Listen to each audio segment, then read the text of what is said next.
this in here. Let's go in here.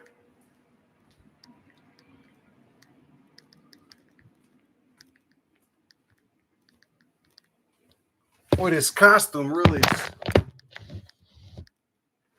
little too real.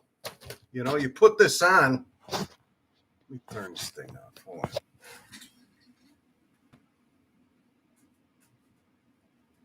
on. All right. Happy Easter, everybody. Who's actually on? Who's up right now? It's 12:30 p.m. Central Time. All right, let's see what we got going. Figure why not do a live stream? It's probably, this is probably more suitable. Oh, I got some books I wanted to share with you. Yeah, Father Santore. Hold on, let me get some books.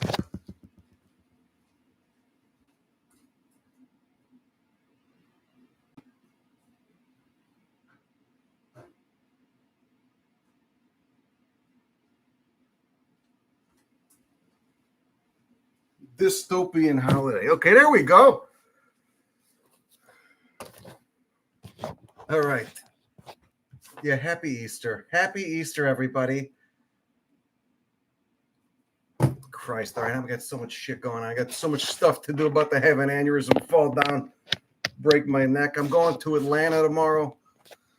I'm going to Georgia. I'll be in Georgia, Alabama area. I'm finally going to see some of Northeast Alabama's biodiversity. I'll be wearing a priest costume. You know, it gets you out of traffic tickets. It gets, both the cops and delinquents to leave you alone. Yeah, I was in New Orleans and we were filming Kill Your Lawn wearing a priest costume once. It was their Mardi Gras thing. Some kid hit me in the head with a ball they were throwing in the street, and he looked so apologetic afterwards.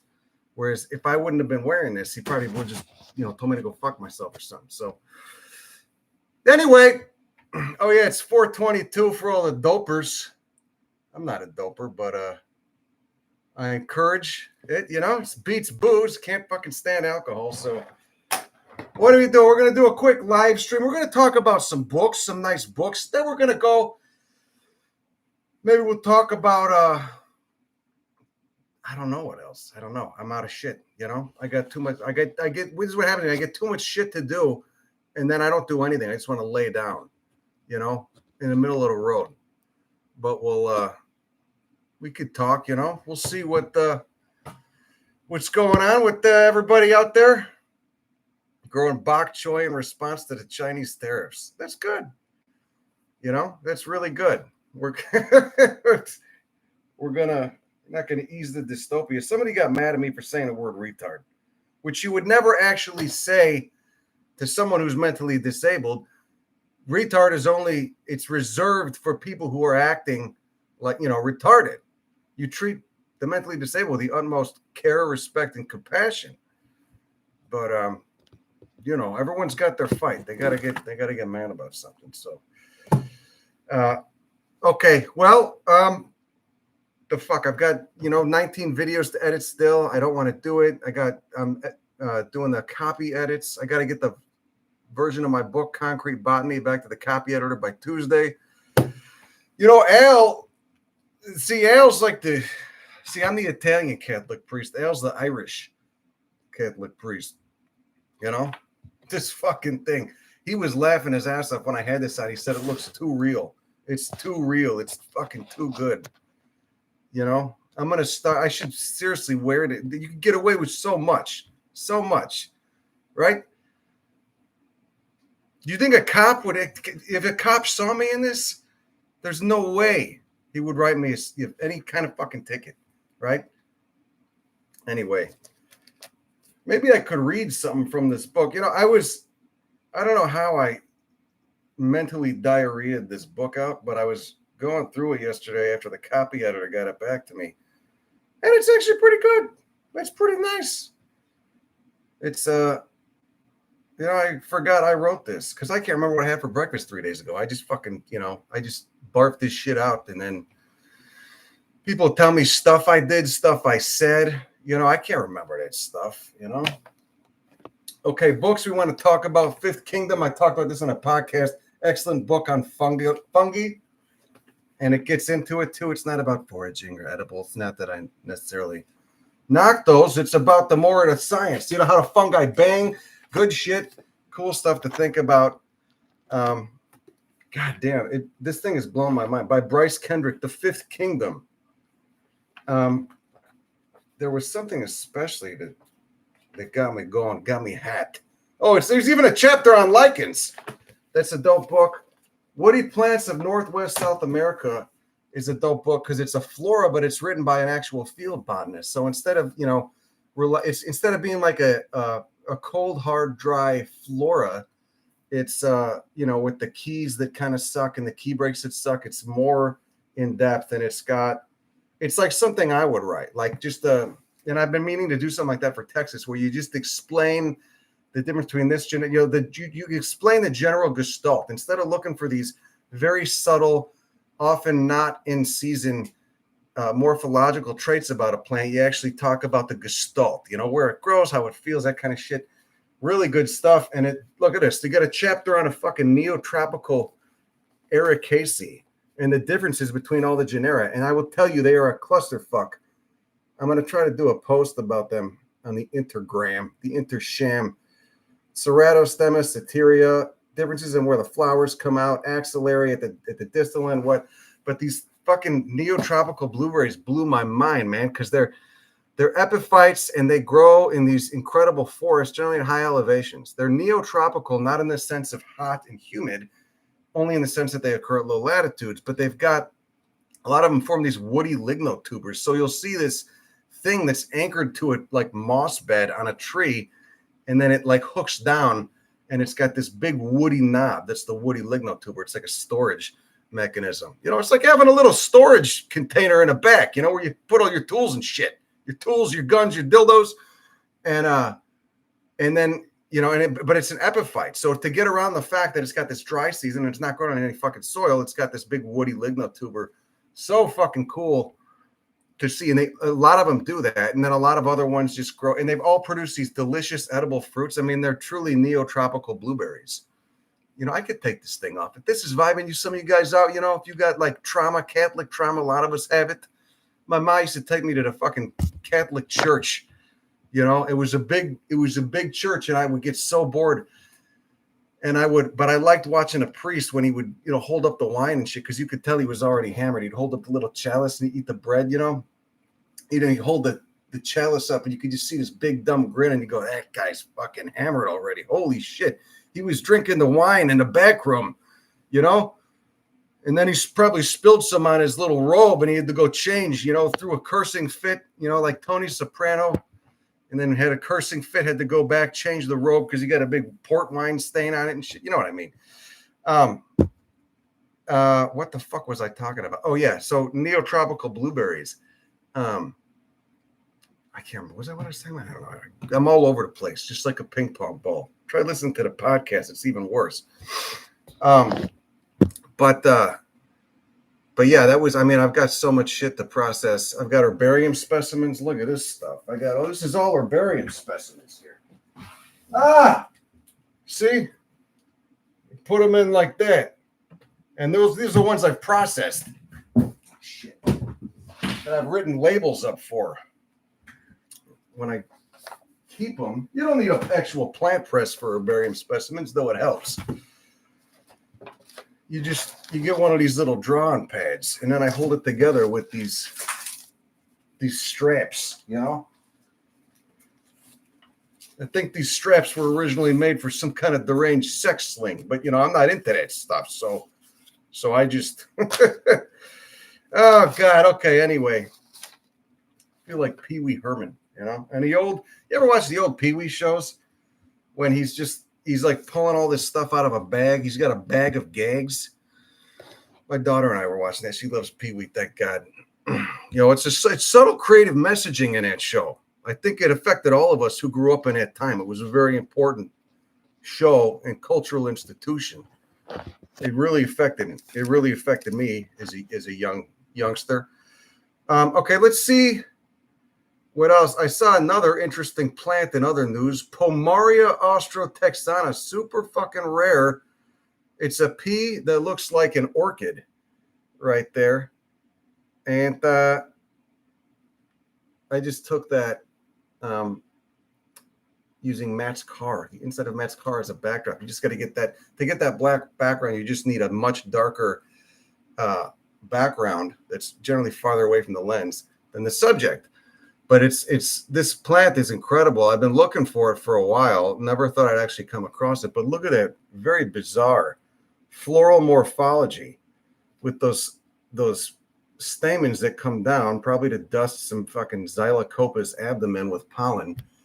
And the whole thing's covered in glands. It's in the sessalpinioid subfamily of the pea family. And so, quite a lot of them do that. I think Hoffman-Seggia is a sessalpinioid too. Erasuricia, I think that's a sessalpinioid. Lots of cool sessalpinioid, desert sessalpinioids. Oh, look at the glands. Huh, you prick. See that?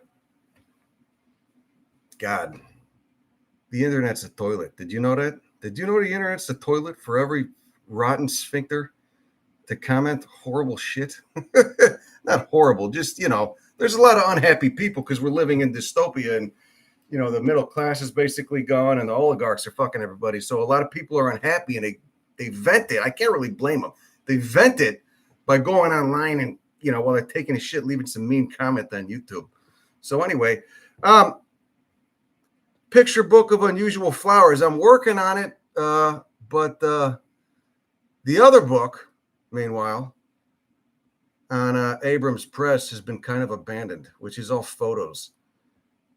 Their designer, I sent some sample images and write-ups to their designer to look at, and he sent it back. It looked like a fucking health insurance brochure. I said, I'm not doing this stuff. I'm going to get the InDesign subscription and do it myself, which I did, but I just haven't gotten around to it. A kind lady wrote me and said she would help me. She's in Minnesota and does it for a living, but I just haven't had the time. I don't have time to do anything. All I want to do is ride my bike with my kid. I got this tandem bike. It's a hookup, so she could sit on the back and put a little helmet on her, and you go ride your bike around.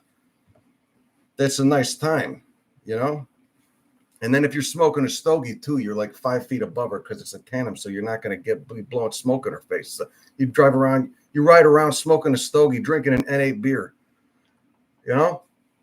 That's a nice time. That's all I want to do. If you're unhappy with things, just dive into, the living world. Ignore the fucking garbage around you, the human garbage. Okay. Wait, pea flower, nice. What the fuck? I had a point here. Oh, if you want to see the cover of the book, fucking Squarespace is fucking me again. I hate them. I hate them so much. Did you know that? Did you know that I hate Squarespace? Okay, let me go through these 9,000 unread emails in my email inbox and show you the cover for Concrete Botany, which I think came out pretty good. They hired an illustrator, even though I illustrate, because I don't have the fucking time to do it. The illustrator they hired isn't too bad. Not, there you go. There's the that'll be in Barnes and Noble, so you can shoplift it. Just kidding. I'm just kidding. That'll be on Amazon, so you can order it on Scamazon and say the package didn't arrive. Just kidding. Just kidding. I'm really just kidding. We don't endorse crime here. Yeah. So I don't know. That'll be fun. I need to find someone who's competent and knows a thing or two about plants to do the design or help me with the design layout for the other book. Because this is what I got. The shit I'm doing for the other book is I've got a very specific way I want it done, for the illustrations, because you're trying to pack a bunch of images. Where the fuck is this thing? Why is he so turned up? Why is he so mad? I don't understand why he's so mad. Palms. Me and Scott Zona were supposed to do a podcast on palms, but he flaked, so we got to reschedule. Let me see this. I got a nice sample for you. I'll show you, huh? You pricks. Where'd it go?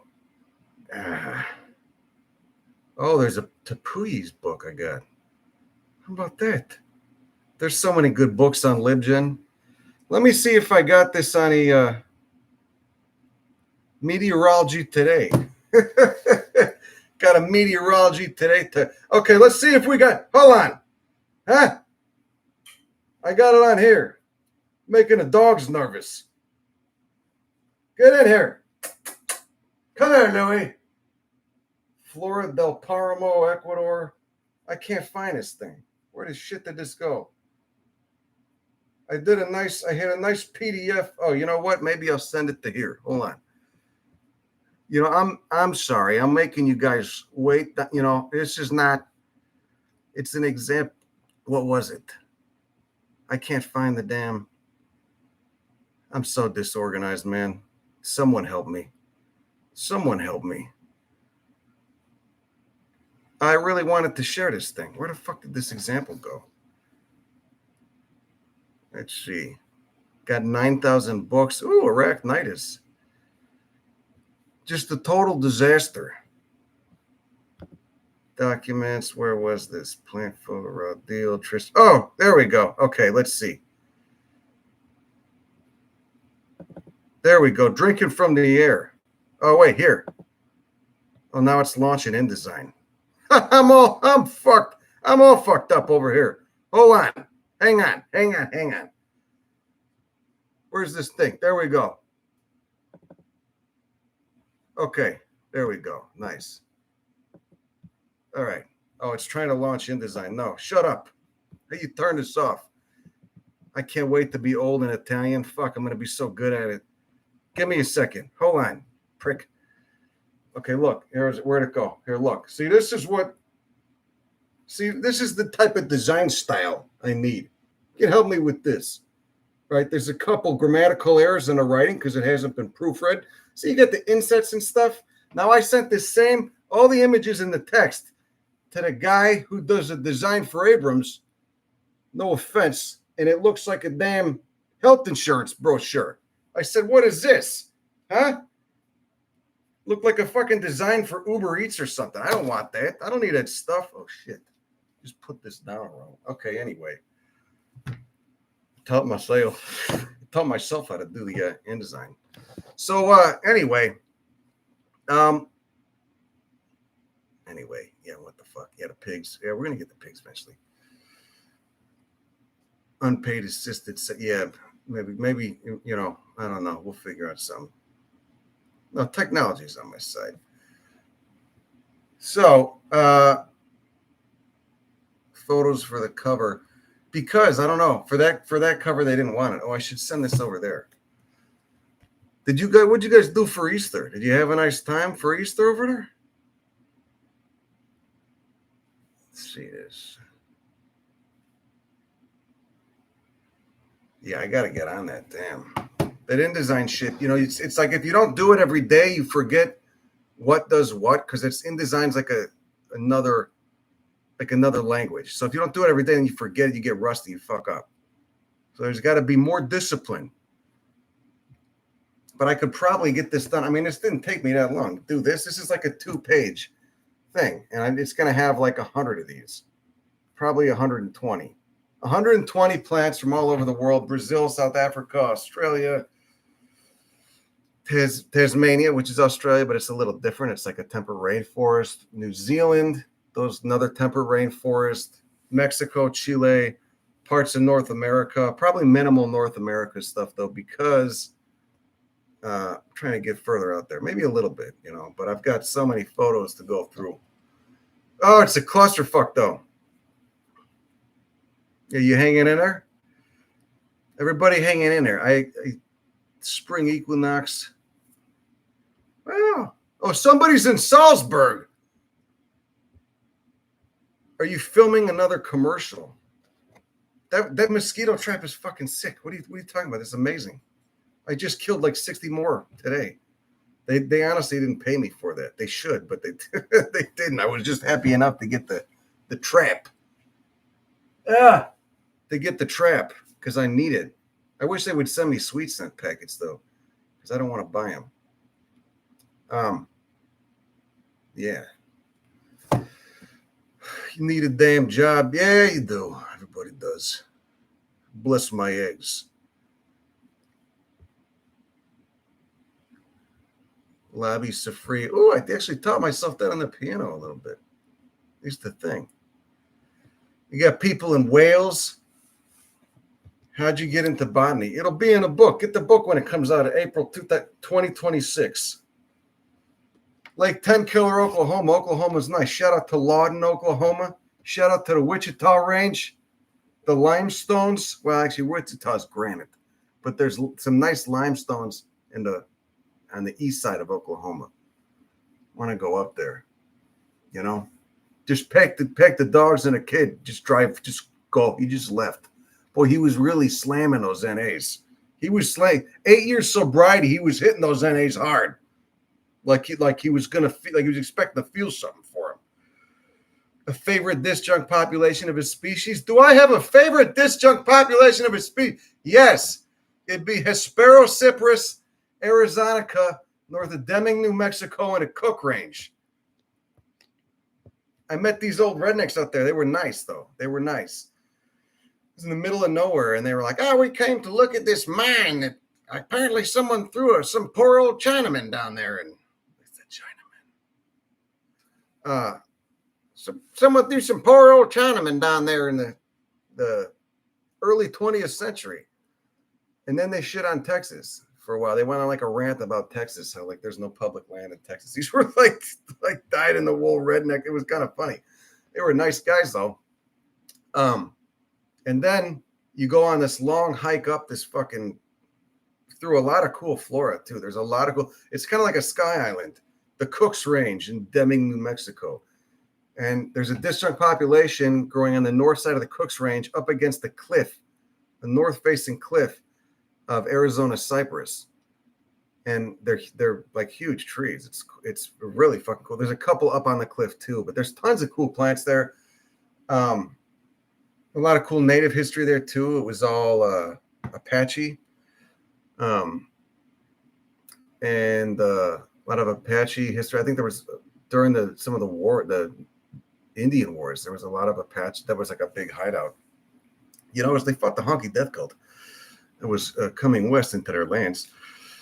A lot of cool limestone too. I remember finding like crinoid fossils and stuff. You got to go. You got to go out there. New Mexico's got a lot of nice stuff. Me and Alan Rockefeller will be at the Fungus Fair in Cloudcroft, New Mexico, on July 29th. And then we were thinking about doing like a tour thing for Costa Rica,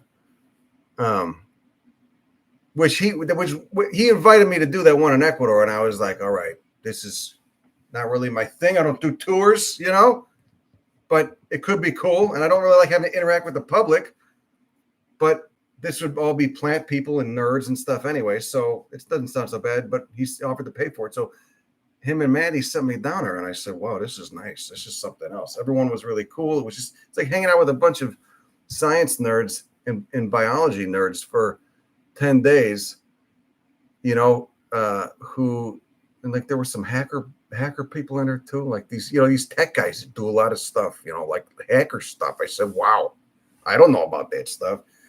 And just, you know, going around the upper Amazon for 2 weeks, or 10 days. It was fucking nice. It was really cool. And so, you know, I think they paid like $2,500, but you get all free meals and lodging and shit. That's the thing, right? That's the thing. Like it's expensive shit. It's the bummer, you know? I wish we could just knock over a Brinks truck and just like, bring a bunch of people. Because there's the people who need it the most probably don't have money for it, but whatever. Anyway, but yeah, so we might do that. In Costa Rica, which again, Costa Rica, I thought this is like, I've been around, you know, I've heard a lot of hippie white girls, no offense, talk about how they just went to Costa Rica and it was so amazing. And so that was kind of the image I had that I associated with Costa Rica. And indeed, that's there. That's real. But, and no offense to any of them. But, damn, when I got there, I was like, man, it's so diverse. The fucking dry forest, there's cacti, columnar cacti, cool agaves, all the cool dry forest stuff, which dry forests aren't like deserts, obviously. They're They get a lot of rain, but then they've got a 6-month dry season. Then there's the cloud forest, a bunch of cool oak species. You get the epiphytic blueberries. You get genera that you more commonly see in the temperate latitudes, like you'd see in the fucking Rocky Mountains, but at much lower elevations. But they're growing at 9,000 feet or 10,000 feet in the Paramo or the subparamo. Really cool habitat. And met a lot of great people, and stayed a couple of days with my friend Harv Thomas, who I guess he's from Arkansas. Like I saw he's like an old white guy from Arkansas. You're like, oh shit. No offense. Again, no offense. You're gonna piss some people off, not trying to. All right? Go clutching your fucking pearls yet. But you see old white guy from Arkansas, you're like, oh shit, I'm gonna have to like tiptoe around his deck. Gotta, whatever. But he ended up being dope as fuck. Really fucking cool guy. Really, I mean, he's loose, man. And I guess he moved down there in like the 60s. Like he moved there in the 60s to get away from Vietnam because he knew it was a bullshit ass war. People were getting, totally exploited. So he moved down to Costa Rica and then started like an herb farm. And that was where I filmed that Iboga video. Saw Banisteriopsis flowering, the ayahuasca vine. Saw a bunch of great plants, man. Guarana, the caffeine drink that they sell in energy drinks sometimes. What do I feel is an edible fruiting plant that's underrated? Prunus texana, 100%. Throw some dirt socks in the mosquitoes. I think that'd be a good idea. Like work up a sweat into the oldies, and then just take a little washcloth and just, like a sponge, and just get it smelling rank as hell and stuff that in the trap. I bet it would work. I don't want to take money away from Biogens for their $60 for 3 packets of the sweet scent, but you could probably do that too. But that sweet scent, man, I don't know how they do it. Seriously, it's like the size of a silica packet, and it's just fucking, God, it's awful. It literally smells like a stinky Russian. No offense. I only say that because I got a Russian friend who smells fucking terrible when he gets sweaty. And it's not his fault. It's his external flora, but the guy fucking stinks. I mean, it's a very distinct smell, those Russians. Anyway, okay. Shit, what was I gonna here we go. I can't wait to be so discombobulated when I'm older and I got to put on a reading glasses, I could go, shit, what the fuck, and then put the glasses on. I see that's a very but he's wearing a priest costume. Anyway, I got these, man, I got so much shit. There's shit everywhere. There's just stuff everywhere. That's my reminder to myself. I don't put things away until I know I don't need to be reminded of them anymore. Yeah. Prunus texana would be great to see, or not to see, to get into cultivation more. We went to go collect seed. It's not ready yet. It's such a crime that thing is not grown more. It would probably do well in Oklahoma. I have like visions of some people just growing fields of all these rare, native plants that nobody appreciates because the world wants bougainvilleas and fucking crepe myrtles, which is also what my book is about. Maybe I'll read from it later. But the book is about, our relationship with plant life, how fucking deranged it is as a result of our disconnection, like how native things being native it's not some puritanical elitist bit to be on. It's just pragmatic. It's all rooted in ecology and connection and time, time spent evolving in a place with a cast of other living organisms that also compose that ecosystem, how everything has its own segment of native flora, how, the whole idea of like needing to go to national parks to see incredible things is not real. It's obsolete. There were incredible things where your house is now before it all got destroyed to put up Dollar Generals, Walmarts, data centers, etc. And you could bring those things back by killing your fucking lawn and hyping these things up in culture and planting them, going out to like parks, like talking to your city hall and just advocate for this shit. We had a meeting here. They brought my house up. They used my house as an example. These like painted face, so much makeup, they look like a drag queen. God, it's just, these people, have spent my whole life trying to just stay out of their world.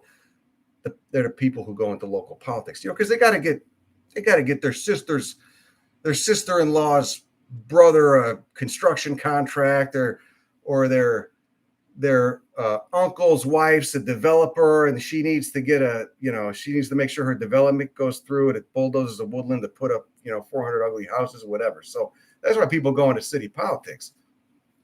And anyway, they were talking about native plants, and it's kind of like this thing they say for the end of the day. There's a small crew of people that was organizing for native plants, and they they're like, yeah, we have to hear it, I guess, by law. You guys filed this thing. We'll hear it out. But you could tell it's just total eye roll. They don't give a shit. They're probably playing fucking Candy Crush on their phone while they're sitting up there listening to people come to the mic and speak about native plant ordinances. And they used my house as an example of what not to do. It was funny, but my shit is tidy. I keep it clean. I keep it pruned. If anyone came to take it away from me, God, you'd see me on the news, because it's my place of peace. It's the reason you haven't seen me on the news yet. Calm me down. So much biodiversity in my fucking yard. I got 4 species of lizards, 3 species of amphibians, tons of birds. You look at my house from a drone zoomed up, it's like the only green thing in a sea of dead lawn. I love it when the lawn looks dead, though. It's what it should be, especially when you live in a place where it's 105 degrees for 6 months out of the year. So anyway, all right. Yeah, it's down here in South Texas. It's a heavily repressed area. What if 10 species of amphibians? No, I would love to. I get chirping frogs, and I get Gulf Coast toads. And here's someone saying something cool. If anyone is curious about what you can use as a DIY mosquito attractant, has a comprehensive list of different chemicals. It's just lactic acid, man. It's literally just lactic acid, and maybe urea. There's a couple other things too. They're organic scents. It's not like the stuff they put in there is toxic. It's just, it's lactic acid is basically sweat. Is that right? I think so. It smells like sweat. I mean, and that's what's attracted, and that's what kind of clued me in that was the main thing that attracted. Oh, the hummingbird showed up. That's nice. Speaking of my thing, it's so much fucking life around. My yard is just such a fucking haven. God, I go out and I go into the world. I want to puke. I'm looking at like personal injury attorney signs and car dealerships, all this nauseating shit. Idiots driving around these giant jacked up trucks. No offense, I know some nice people that have oversized, overcompensation vehicles, and they're very nice people. But I'm just saying, right? And I come back and I see all this stuff. I see money worshiping, materialism, garbage, lack of creativity, lack of insight. I want to fucking puke. I come back to my yard and it's like, just cleanses me. It's like an enema of the mind and a spirit. It's like someone stuck a tube in there, flushed all the all the shit out of there and cleansed it. And then I feel it's so pleasant. And my daughter and I just put up a purple martin house, horribly built. Horribly. It's like cheap plastic. You got it from Tractor Supply. It's a fucking ripoff. It's like $150 for this thing. And then I found out it's made out of plastic that's got the density of a milk carton. The pieces snap off. She was being very good while I was throwing a fit, too, because I put the floor on the wrong way, the second floor, and it didn't line up with the pole. Fuck, I got to throwing stuff around, It's like a Tony Soprano style temper tantrum. I'm sorry, baby. I'm sorry. Don't repeat what I'm saying. I'm sorry I'm acting like a toddler right now. You're more mature than me at this moment, but that's literally what happened to me. And then the whole time you're throwing shit, you keep it in mind that this thing costs you $150. It's made out of plastic. It was probably made by 6-year-olds in Beijing. And soon we're going to have 6-year-olds making those plastic houses here, though, right? He's going to change stuff, right? We're going to have exploited child labor. Okay, I'm just kidding. But anyway, we finally got it up, and so it's fucking nice, man. It's you got to create habitat. But I didn't want to put it up. I got it a year ago, but I didn't want to put it up then because the trees weren't big enough. Now I got some tepuajes, Lucana pulverulenta fabaceae, that I put up, and they grow so fast. It's like instant shade. So now I can put that thing up so it's not just getting blasted by the sun. So we put that up. Yeah, it's so nice, man. And I don't have a big lot. I've got a tiny lot. It's just dense, you know, and it's literally blowing the mind. It's breaking the brain of people at City Hall. They don't understand. Why would you not want a lawn? Just crazy. My yard is so much cooler. It's not like temperature wise, sounds amazing at night. You know, I've talked about all this before. You guys, I hope I'm not boring anybody, but just in case, sounds amazing at night. The fucking tree crickets. It's like it's so pleasant. So pleasant. No, I don't want to do. I can't do a live video in my yard. You know, I'm gonna stay in here. But anybody could do that. And I planted dense, and then you just get those hedge clippers. It looks like an alligator guard. Just hedge it up, give it a haircut. You got to go in. You got to remove some other stuff. If it's like something's getting out competed by a faster growing plant, you got to go remove it. But when you're planting a native plant garden, you're basically doing ecological succession, right? Go look it up. Primary succession, secondary succession. The first things you plant are things that are not going to be there in 2 or 3 years. That's the best way to do it. Like, you're going to plant the annuals, shit that can take the full sun. The first year here, I got so blasted with sun, and I was tired of having to water. I just got some of those sunflower cultivars that grow big as hell. You know, I bought them on Amazon or something. And I put the seeds directly into the ground, watered it, and they worked great. They grow fast as hell. They get up to 8 feet tall, work as a shade screen for everything else. You got to water them, but not that much. They work as a shade screen for everything else. They create like a mini canopy shade structure. Because before that, I'd been putting up little, like T-posts and shade cloth, because my yard, it's so fucking hot down here. Shit was just getting irradiated, And so I planted these sunflowers, and they just took over. But they're annual, so they're not going to be around in a year. And then I got an infestation. It was so great. I got an infestation of bordered patch caterpillars, which turned into butterflies. We had thousands of butterflies flying around, and they destroyed the sunflowers. They ate the sunflowers, because the native ones here, this was a fancy cultivar bred in a greenhouse. That's why I had to get the seeds on Amazon. But the native sunflower has evidently evolved something that keeps those bordered patch caterpillars away, or rather they've selected for it, because it's the weedy native sunflower. It's everywhere, and you never see them getting chewed on by these caterpillars. Well, I had put in this soft, poodle version of these native plants that just grows big and puts up a big flower, and it didn't have those same chemical defenses, probably sesquiterpene lactones, because that's what a lot of members of Asteraceae have. It didn't have as strong sesquiterpene lactones, and it wasn't part of this evolutionary arms race between the local species of bordered patch butterfly, or the local ecotype of bordered patch butterfly, and that local ecotype of Helianthus annuus.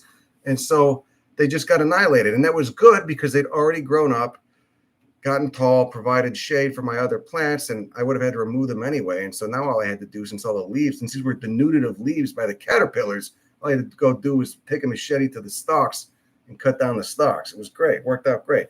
But that's basically what you're doing. You're doing a native plant garden. Ecological succession. If you're starting from zero, if you're starting from a bare patch of ground, that's what you need to do, which is what a lawn is. It's just a barren patch of ground. The roots barely go into the ground.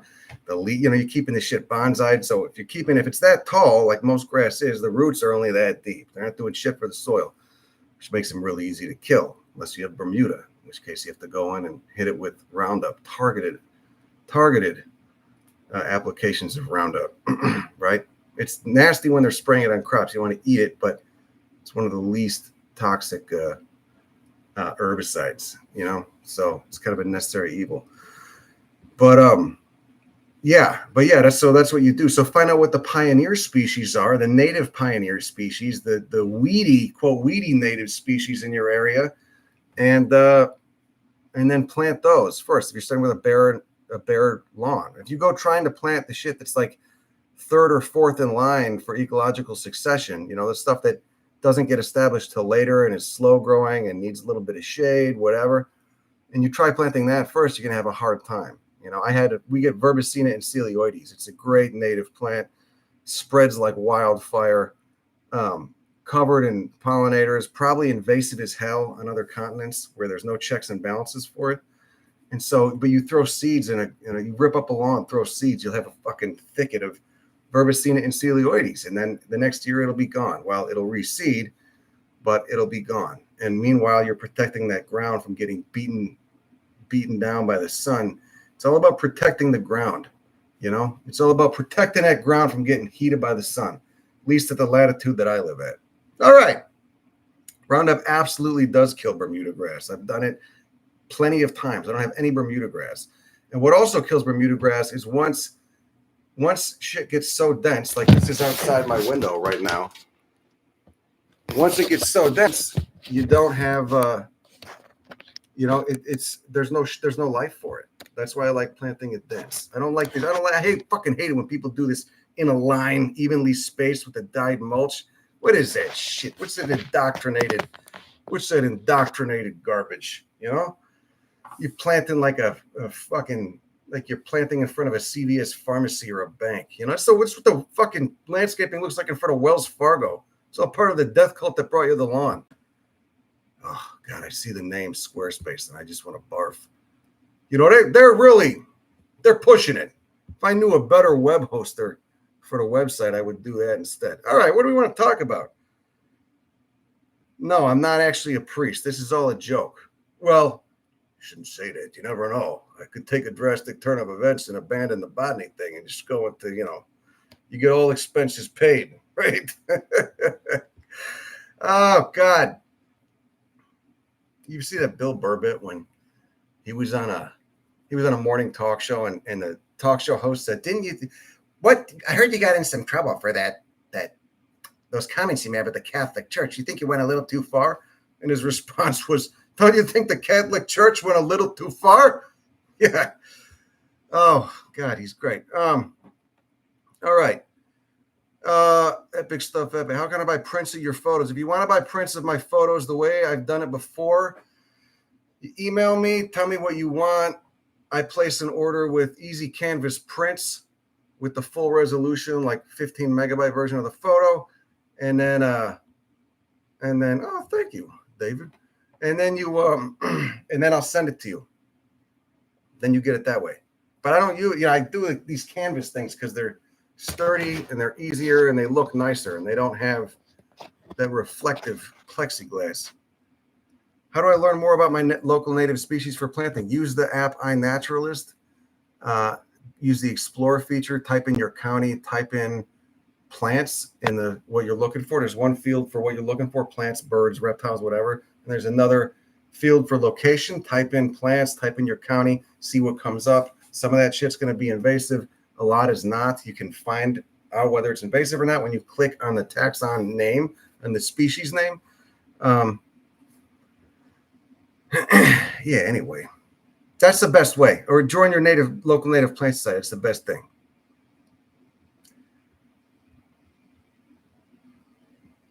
Autism speaks makes me want to barf. I don't know what the fuck he's talking about.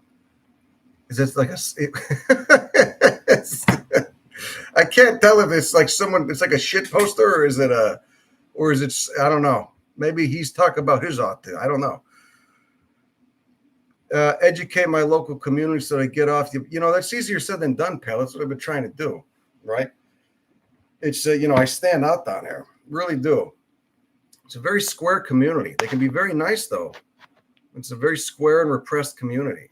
It's very, very strange. They want the lawns, even though we're literally like 30 minutes from the peyote gardens in a place where, plants dominate that have evolved to store pounds of water and carbohydrates because it's so goddamn dry and they want a lawn, Oh yeah, they got an app called Merlin for birds. I saw this thing today. It's really targeted advertising on social media, which is also terrible, but they were targeting it towards me because I saw some cool birds in Costa Rica and I was uploading photos and whatever.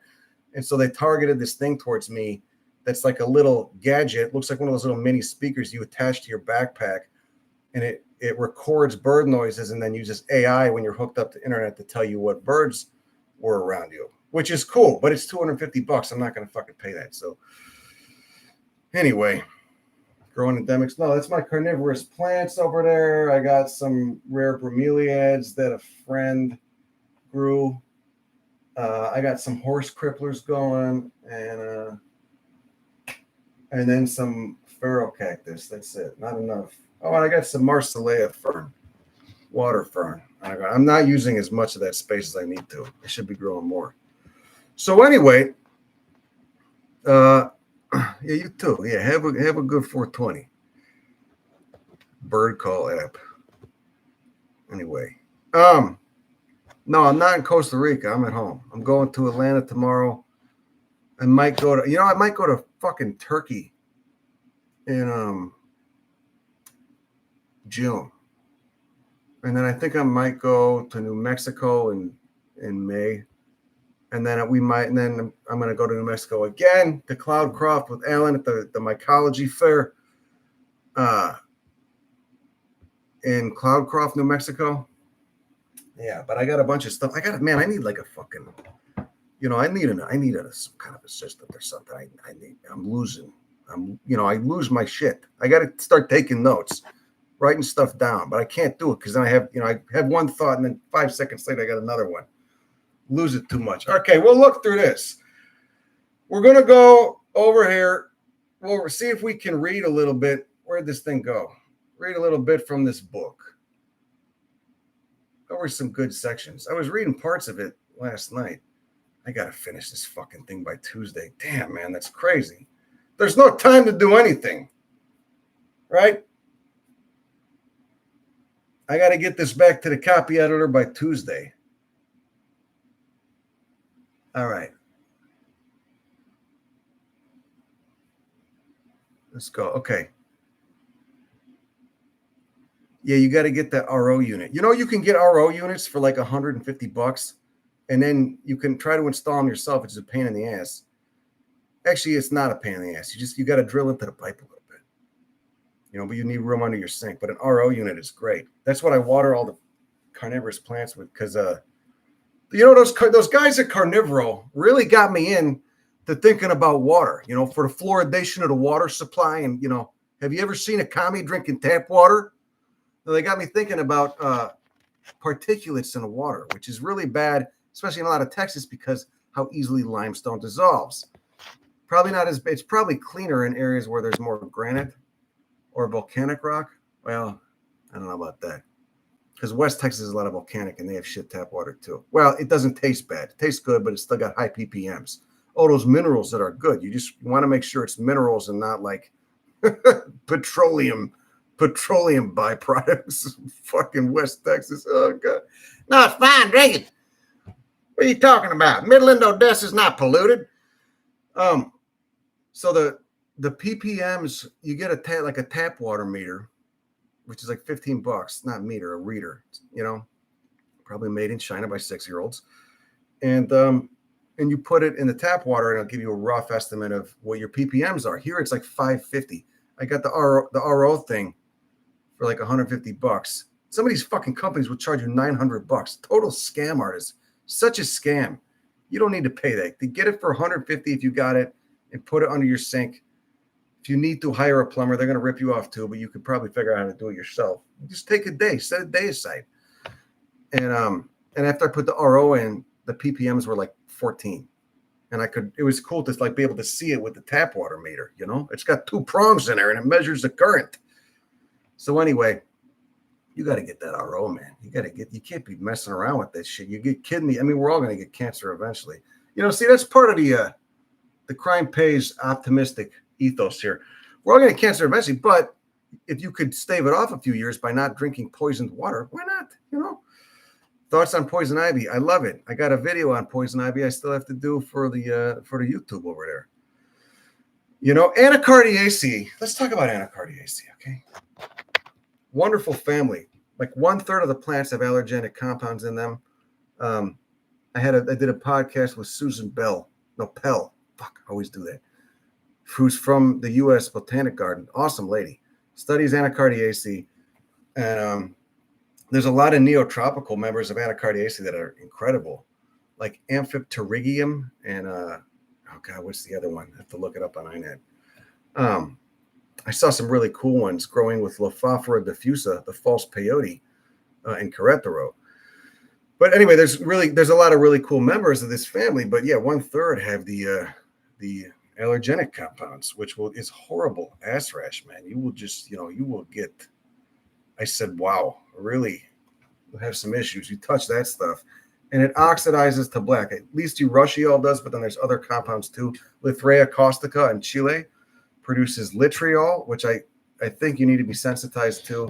Cashews, of course, this will be in an upcoming video because they're naturalized. They're not native, but they're naturalized in Costa Rica. Cashews, the fruit is toxic. It's not toxic. It's allergenic. And that's not urushiol. It's a different compound. I don't know what compound it is. You could ask DeepSeek. AI is generally terrible, but I've been using it to ask some questions because it's very helpful. It'll save. AI will answer shit for me that would have taken me 40 minutes to, parse through research papers and read, right? But again, I'm not using it to like make songs for me or videos or anything. So it's, still probably using up a lot of energy from data centers, and it's terrible, but it's going to be doing horrible things regardless. I might as well use it for good things like education. Anyway, why is this thing coming up? How do I turn this? Oh, there we go. All right. No, I use DeepSeek because it's the one that pissed off all the American oligarchs, and it's free. I'm really curious about China, man. I know it's an authoritarian state, but we're headed there too. So, what the fuck? But I'm curious about China because they put money in. There's so much anti-China propaganda, but also China seems to actually be putting money into education, and not just education that's going to benefit them for private corporations. Like this can be, monetized somehow or used. The research that comes from, the research that comes from this science, from funding this science, can be used to benefit corporations or whatever, or just anthropocentric, but they're actually putting money into biological sciences and earth sciences too. Like they fund botany over there. Like that's crazy. Like this is, we live in a country where senators mock learning about the fucking living machine that is the ecosystem around you because they're too shit for brain to see why it's important. What does that do? It doesn't do anything. Why are we studying the sexual lives of quail? That's like a fucking car mechanic voicing a strong opinion on neurosurgery. You're a fucking idiot.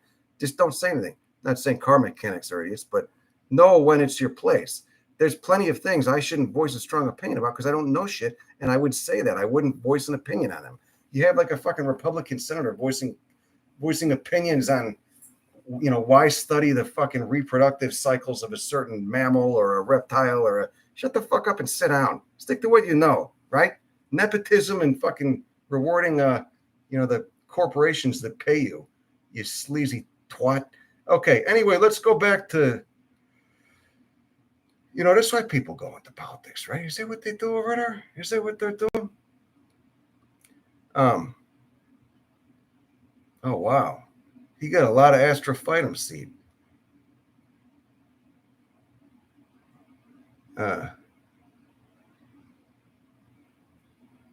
Is that from them? Oh no, I hope that's not from the wild. Hold on, just give me a second. All right, hold on a second.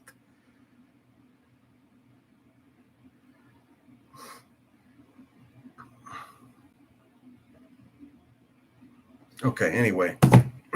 Oh God, what is Namibia like right now? Oh, you know what? My friend Mackenzie, who studies, what is she studying? She's studying brassicaceae. I don't know. She's an academic. She's not some bum like me. She's actually in academia over her. She was just in Namibia looking at the Tiganophyton carescens, that fucking the only species in its family that grows in these like salt pan deserts. God, you got to look at this fucking thing, man. Hold on, let me pull this up. Let me pull this up on a phone. See, this is more personal. It's like we're sitting on a porch, right? Or in a confession booth. But I don't want to hear any of your shit. I don't want to hear all the bad stuff you've done because it probably freaked me out. This is, I could just show you stuff on my phone. It's, I said what they're doing now is pretty pretty impressive. Where's the shit posters? You know, if anyone's been shit posting, I haven't seen it. I'm sure there's been a couple shitty comments in there, you know, because everyone's mentally ill now and emotionally ill, which I have full, you know, my full sympathy. I'm there too, you know, but it causes people to, you know, leave some shitty comments every once in a while, and I haven't seen any yet. I don't know why. Somebody's not trying to. Greetings. We got a guy from India watching. Greetings over there. You guys got some nice botany classes online. I've seen that. Oh, you know what? What is that company? Some company hit me up. They were nice guys. Let me find this. There's botany classes online based on the Crime Pays, some of the videos that you can take. Where the fuck was this? What was this guy's name? Guang. Yeah, there we go. Miyagi Labs. There we go. Nice guy. Seen him and his friend. I did a video call with them. And they got, Guang and Tyrone from Miyagi Labs. I should promote this because it's pretty cool. MiyagiLab.com. And they created like a little curriculum so you could test your botany knowledge. And I looked over it and I was like, this is fucking nice. You guys did a good job. It was really good. You know, systematics, phylogeny, plant ID, all that stuff. Miyagi Labs. What was I looking up? What was I going to look up? Oh, Christ, Jesus. What was I going to look up before I got distracted talking about Miyagi Labs? Who? Oh, Tiganophyton, right. I don't know why you guys are watching this. You just want to see me, you know. Okay, let's see. Where are the... Oh, yeah, Christ. Look at this thing. This is a fucking weird plant. So this thing was only discovered maybe 6 or 7 years ago. And it's so weird. It's so weird that it's in its own family. In Brassicales, the mustard order. Oh, she don't got any bigger photos. That's it. So that's in the salt pan deserts of Namibia. So... And I was going to go see it with my friend Russell, but, you know, my daughter being diagnosed with leukemia got in the way. Whoa, shit, really dropped the fucking downer right there, huh? She's okay. 2 years later, she's okay. She finished treatment in July. That was a horrible fucking time period, though. God, I wanted to die. Okay, let's look at Tiganophyton again. Where's this say? Let's look it up on iNaturalist over there. All right. You got to see this thing. God, it's so weird. It's such a weird form, and it's got to be such a fucking insanely stressful environment for any plant to grow in. So here's an herbarium collection of this Tiganophyton carescens. That's a branch. You can see the leaves are extremely attenuated, and it forms like these waxy rosette leaves on these branches. And I took that photo at the herbarium in Windhoek. But to see it in habitat, god damn. Yeah, look at that thing. Like that's a cluster of leaves on this thing. Tiganophyton carescens. And at the time, the time I took that was the only observation on iNaturalist, but people have been out there and gotten better photos of it, which somebody should really put up because, oh wait, view observations. Oh yeah, thank you. Okay, cool. Look at this. God, oh, what a cool. Geez, the habitat must be fucking insane too. That's the thing I always want to see. When I see a cool plant, I always want to see the habitat it grows in. You have to see the habitat. It's nothing without the habitat. There's no context. There's no, you know, when you see the habitat, then you can start to imagine how this thing evolved, what selected for it. There's a picture of habitat. Who is this? Is this Mackenzie? No, someone else. Oh, that's a guy I got in a tiff with. Hey, he was kind of a prick. Hey, he's fine. Okay, there you go. Yeah, what a weird man. What a weirdo. Okay, we're hitting an hour here. I might dip out soon. God, that is just so fucking wild, man. Yeah. So that habitat, this extreme habitat where not much can grow, very salty soil, very dry. I don't know what the annual rainfall is like, has produced this plant that, and what's weirder too is how is this thing not discovered to science until when was it described? 2014, I think. Crazy. Yeah, Namib Desert is Arizona without cactus, but you got plenty of Missems, plenty of Isoaceae. The hell did I walk into? I don't know, buddy. What did you walk into? What are you getting a stiffy or something? Why don't you relax? Okay, I got shit I gotta do today, so I do have to go in like 10 minutes. But let's see. Any preference in stogies? Yeah, go for God, what is the company that makes the fat bottom Betty? Those are nice. Those are very nice. But again, you don't actually inhale. You just let it sit. Go visit volcanoes of El Salvador. I'd love to. I just don't want to be thrown in a concentration camp. Botany YouTubers, Learn Your Land is good. A lot of botany programs I honestly can't stand. They fucking bore me to tears. I can't do it, And they're overproduced, and crime pays will never be overproduced. I've thought about it. The closest I got was drone footage and fucking stock music, but that was when I still had a free subscription through the company that originally tried to monetize the Facebook page. How well did that work out for them? Where do you get free stock music? That's what I want. Who knows where I can get free stock music? Somebody got a password they could let me have for free stock music? We won't use it that much, just me and Al. I won't share it. I'll send you stickers or something. Does anybody have that? I shouldn't put that out there. Does anybody have a password for a stock, for an unlicensed stock photo or stock music website? The YouTube stock music, no. This was nice. The one I used to have, you could type in like a mood and it would describe it, for you. Instrumentals. I just want instrumentals. What's his Hunter from Cactus Quest makes his own music. I'm not that talented. I don't know how to do that stuff. I don't know how he does it. He made me a little something once, but I fucking lost it. I bet it's probably in an email or something. Hunter. Go check out Hunter at Cactus Quest. He's a wonderful man. Really nice guy. Get AI to make you some stock music. How do you do that? Uh-oh. Mentioning AI pisses some people off. It really does. Email for music, crime pays, but botany doesn't. If you get something instrumental, he did with the shit that what I've been listening to a bunch is God, man, there's been some great shit. What is some of the I can't even remember I've been listening to a lot of jazz. There's a great album called Blue Breakbeats, and it's more of that Blue Note stuff. There's like 4 volumes. That's fucking great. That's solid music. It's so good. Been listening to Bobby Humphrey. She's great.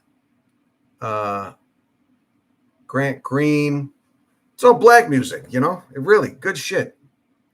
Grant Green. Who's that organist? The electric organ. Fucking A. Oh, the Meters. I've been listening to a lot of Meters. Yeah, Jimmy Smith. This guy's great, man. Oh my God.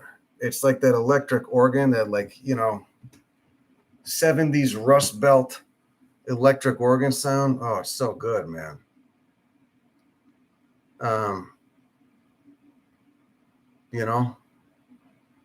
What else? Recently played some Blues in Motion. This is, we're getting a little distracted here, but there's a lot of good shit. There is. I've been using it. It's so good. I've been using it for some of the podcasts. Oh yeah, Lobbies to Free. He's good. It's where Eminem sampled that Slim Shady bit from. Yeah, I don't know. I've really gotten into a lot of that shit. Herbie Hancock, of course, fucking solid, great stuff. Nice. You put that on and you could do anything. It's like it helps you focus. Solid shit. Tommy Guerrero, he's a nice guy. That's some nice instrumental stuff. Anyway, all right. Chile was like 2 weeks, more than 2 weeks, and I start missing my girl. It sucks. I start missing my little girl. How's Al doing? He's doing really good. You know, he's doing public bathroom reviews, you know, in the field house bathrooms in Chicago, doing some great stuff. Really gotten on to, you know, tile. Me and Al did, if you go far enough back in the YouTube channel, we tried to get into the Sloan Urinal Factory on Mannheim Road. You know, this is like 2009 or 10. And maybe it was 2010. And they wouldn't let us in, you know, because we're just a couple yahoos. But he just got invited to actually do, what the fuck is this? Oh, it's a dead roach. Jesus Christ. Where the fuck did that come from? Looks like it's just the carapace that lost the abdomen. Anyway, I don't really get roaches here anymore, though, because of lizards. But we got invited to the Sloan Urinal Company, the Sloan Valve Company. You know, we'll say urinal. It's just a urinal company. They make valves, too. That's what they want to be known for. They want to be known for the valves, but I like them for the urinals, you know. You go to the bathroom anywhere in a tri-state area, and you're going to be, you know, pissing in a Sloan valve, Sloan urinal. So they invited us on Mannheim Road, which is a fucking, which is a piece of Illinois culture right there. But yeah. So we're gonna, there might be an upcoming video out of Sloan Valve. Yeah, urinal factory. I don't know if they actually, you know, forge the valves there. Maybe. How do they make the porcelain? But maybe. Wayne Shorter, Miles Davis.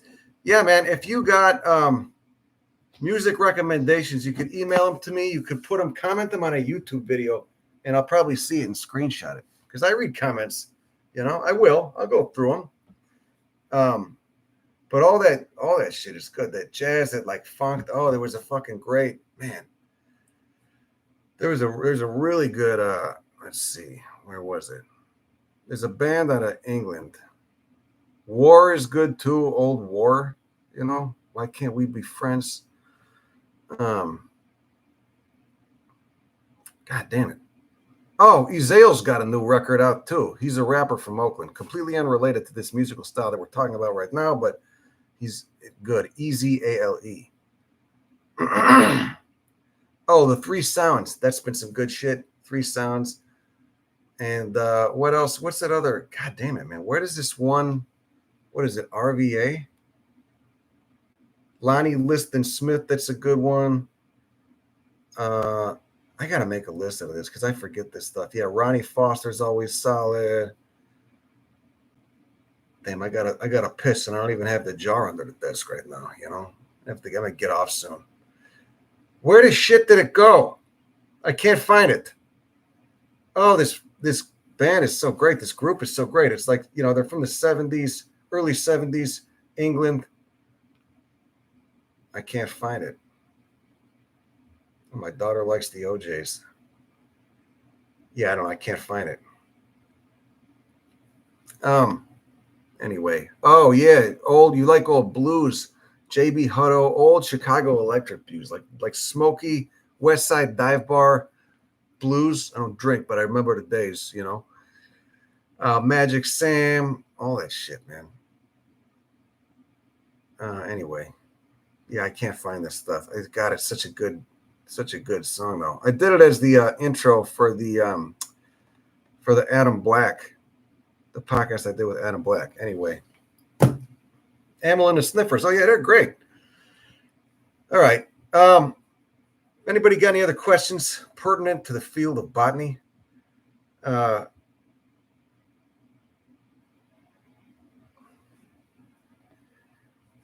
see. Yeah, I don't know.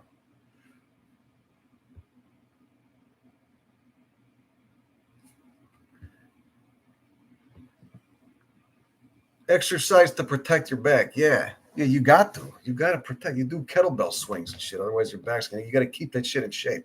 You know, get your heart rate up. Inermis echinocereus. What's Inermis echinocereus? Hold on, I gotta piss like hell. I'll end this in like 10 minutes. Let me take a leak real quick.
All right. Okay, I'm back. You know, the funnest part about getting the colonoscopy is getting to, you know, clown around with the doctors and nurses, you know, given the sensitive nature of the the sensitive nature of the procedure being performed. Is it true pee is good for plants? Yeah, you got to dilute it with water, though. You know, it's nitrogen. You really do. Damon Ty is always recommending pissing on his trichocereus, especially since so many cacti have evolved tolerance to salty soils. Why would cacti evolve tolerance to salty soils? Why would cacti be more provisioned, evolutionarily speaking, for tolerance to salty soils? Who wants to take a stab at that? Why? Because there's salty soil is more common in deserts because of the higher evaporation rates from the heat and the lower rainfall. So anyway, so deserts have evolutionarily selected for more salt tolerance, at least compared to other plants in cacti. Smoking things, arsenic in their water. Yeah, plants can do anything. It's just good old natural selection. Yeah, 9 parts H2O to 1 part piss. Wow, that's right. Someone else was saying 7 parts water to 1 part piss. What am I filming with? Samsung. You got to get off Apple. They're terrible. Get off. You know, I have very little brand allegiance, but with Samsung, I definitely trust them a lot more. I wish I could remember this goddamn music. God, it was so good. Anyway. All right. Well, I think we're almost about done. Who wants to get off? Who's got to go? It's already 1:45. Native mosses? Yes, I would, especially desert mosses, because I think they're fascinating. There's a couple that have beard. There's like a bearded moss that grows in West Texas. This fucking I gotta take this. I'm vibing myself out now with this priest outfit. You get a shirt or some shit. I thought it'd be funny. I'm giving myself PTSD. I was raised Catholic, huh? Yeah, there's a bearded moss in West Texas, which is hilarious. But it's, you know, it's again, it just natural selection in a desert. Where the shit was the song? I'm still looking for. I'm fixated on this. I'm pissed. If I don't find this thing, I'm gonna start throwing shit. You know, it's no way to be. All right. We'll leave it when we find what this song. Oh, was it the A1 Soul playlist I made? Oh, Gil Scott Heron, the Budos Band, Baby. Oh, Shuggy Otis. It's another great one. The original writer of Strawberry Letter 23. That was it. Simon. Yeah, that's a great fucking bit. This is some good shit. That's a fucking great record. Holy hell. Oh, it's good. I forgot. I make these playlists and I forget about it. A1 Soul. Oh, yeah. P-Funk. Anyway, or Funkadelic. I think it was. Anyway, all right, cool. Well, we're going to leave soon. Ever think of coming to the Carpathian Mountains of Romania? Oh, Lorenzo's deleting his message. What was that? Now I wonder. Huh? Was it a shit post, a dick pic, or just kidding? You can't post dick pics in a chat. Oh, there you go. Yeah. Carpathian Mountains. Wasn't that where Vigo was from? Did you see Ghostbusters 2? Wasn't Vigo from Carpathia? I can't remember.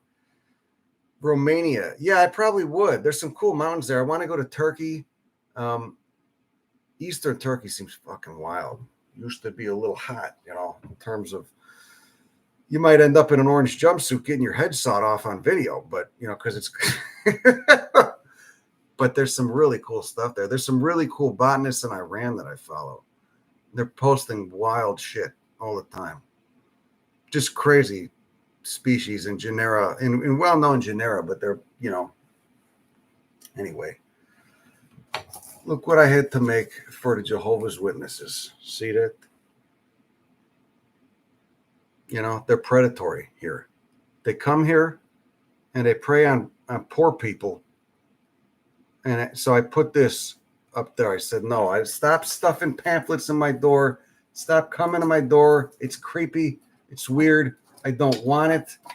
Please go away. Please. Huh? You got to leave. Sir, excuse me, sir. And then look, it's fruits of, this is Castilla Amorii, I think. These seeds will probably last 100 years. Crucifixion thorn, great desert plant. I think I got one coming up in a pot outside. I got these big terracotta pots. One's got a ocotillo in it, Fucaria McDougallii, and some other ones, and I'll just throw seeds in there, because that shit's going to take a long time to germinate. A lot of desert seeds take a long time to germinate. If you don't, or unless you've cracked the code on pre-treating them or scarifying or hot water or smoke, or whatever the fuck it is, well, it wouldn't be smoke treatment in the desert. And so the best way to grow some of them is just get big pots and throw seeds in it and forget about it. And maybe put like a top dressing of gravels. That's how a lot of people grow cacti. Just straight sowing cacti outside, morning sun, or like a shade cloth under the, maybe probably in my climate, because it's so hot, you probably need to sow them under the canopy of a tree, like a light shade tree, like tepewahe or any of the mimosoid. A mesquite would be great. Like if you have a big mesquite. Some people really trip. They don't like the way I pronounce it. I said, hey, you know what? It's tough. You're gonna have to figure out a way around that, because I'm not gonna change my pronunciation for you. Oh, here's Banisteriopsis capii, an herbarium specimen. It's a cool vine. Malpighiaceous. All the Malpighiaceae have the same flower structure. It's wild. But look, it's got like little maple samaras. I need to put that in the herbarium. I need to type up a label for that and put that in the herbarium. But yeah, so you get like a big clay pot, like a long one, like flower box style.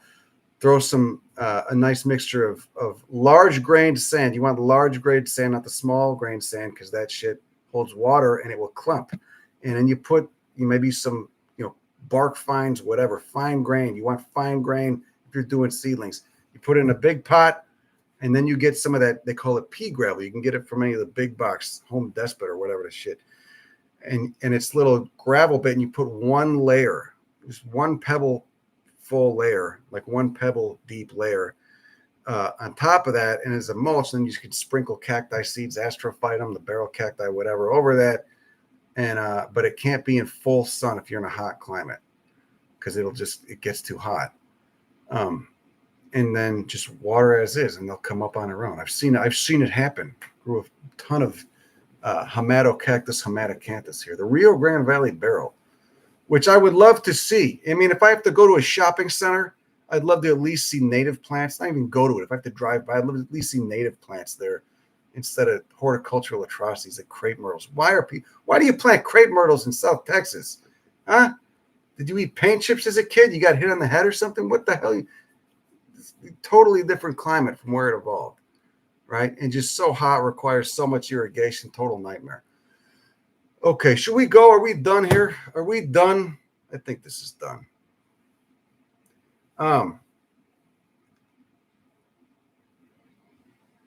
Welwitschia mirabilis in the habitat. Very dry habitat. It's a fog desert. Only grows with 1 or 2 other plants. Arthurura, which is like a shrubby member of Amaranthaceae, and elated autistic. Disregard Tony's earlier tantrum. No, don't disregard. Hey, you get disregard actually. Australia, yeah, I got to get in there. I got to get into the Pilbara in Australia. Oh, the habitat's getting fucked there too. It's not surprising. It's all anthropocentrism everywhere. There's no reverence or respect for the living world. Zujan, I'm still gonna nag you on some of those questions. I don't know. I didn't see. What are you teaching at Sulross next year? No, I think I was only doing that because they couldn't find anyone for their botany department, and so I said I would do it. I'd cover it, and it was fun. I enjoyed it. I love teaching. It's great. It didn't pay anything, but it didn't feel like I was working either. It felt like this, but you have to stay more on topic. I can't go into like a rant about, about how I hate the fucking health insurance company. Well, I'm sure you could, but you got to keep it short if you do. I want to make sure to say Free Luigi with like the Super Mario turtle. Isn't that nice? It'd be nice. Regardless of your opinions on it, if you really want to defend the health insurance company, regardless of your opinion, you got to appreciate that Super Mario character, the turtles, right? Anyway, the Mountain Laurel ban in Texas didn't go through. I guess the CPA, once again, an accountant has no business writing legislation on banning plants. It's idiotic. It's like an auto mechanic crafting legislation that governs how someone should do neurosurgery. I don't want to be diddled again, so I'm out. Someone's got some real Catholic trauma there. Wait, what were we? Oh, the Mountain Laurel ban. Yeah. So there was a list of like 40 or 50 different species of plants, half of which are native to Texas, that this guy who's a CPA, and the world needs CPAs. I'm not saying that, but CPAs have no fucking business crafting legislation about plants. And these plants are due to get banned because like mountain laurel, mezcal beans is I guess it's technically psychoactive, but it's really a poison. And so probably before you bleed internally or whatever, you have maybe a hallucination. But this fucking idiot it's like he just read like Plants of the Gods, that book that came out in the 70s about hallucinogenic plants, about how you can smoke banana peels or something. And he wrote this law that was banning all these plant species that I'm sure he didn't even know what the hell any of them were. It was fucking idiotic. It would have made it illegal to grow or possess any of these native plants. Hymia salicifolia, that's another one.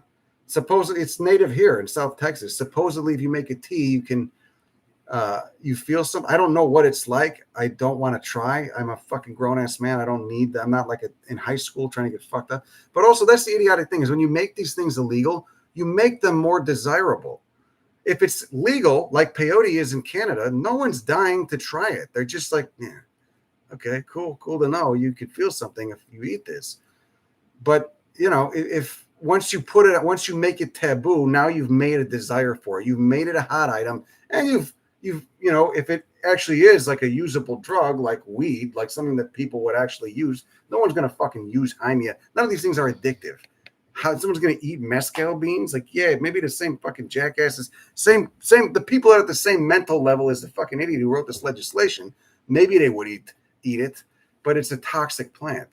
That Datura is supposed to be illegal. Great plant, moth pollinated, big white flowers, does well in